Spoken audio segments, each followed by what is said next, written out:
हमारी बहस अपनी जगह और ये अपनी जगह। दिल नहीं चाह रहा है मेरा, नहीं पीऊंगी मैं।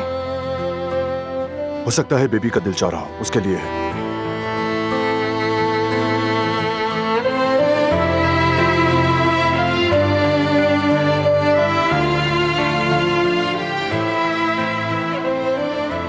वाकई में? हाँ वाकई।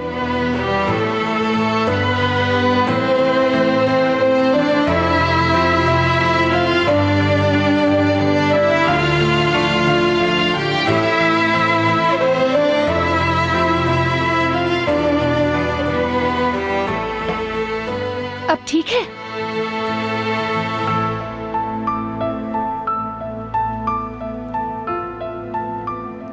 हाँ बेबी ठीक है तो मैं भी ठीक हूँ। इतनी बातें सुनने के बाद भी अगर बेबी ठीक है तो आगे भी ठीक होगा, फिक्र ना करो। मैं बिला वजह बहस नहीं करता, तुम ये अच्छी तरह जानती हो। तुम चाहो या ना चाहो बारान, आखिर सब कुछ तुम्हारे कहने के मुताबिक होता है। क्या फर्क पड़ता है? ठीक है, मजीद बहस नहीं करनी। ये भी बेबी के लिए है ना? हाँ यकीनन।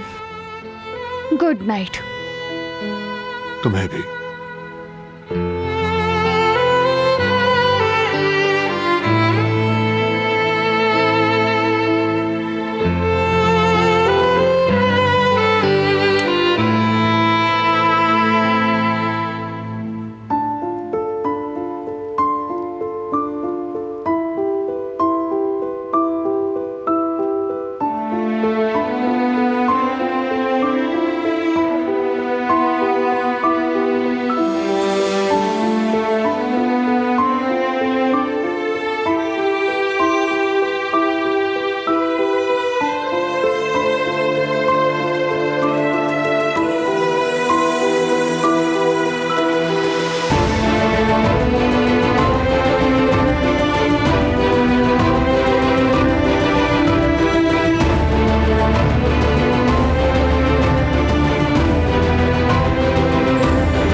हर चीज पहले ही काफी मुश्किल है, ऊपर से बीमार मत हो जाना।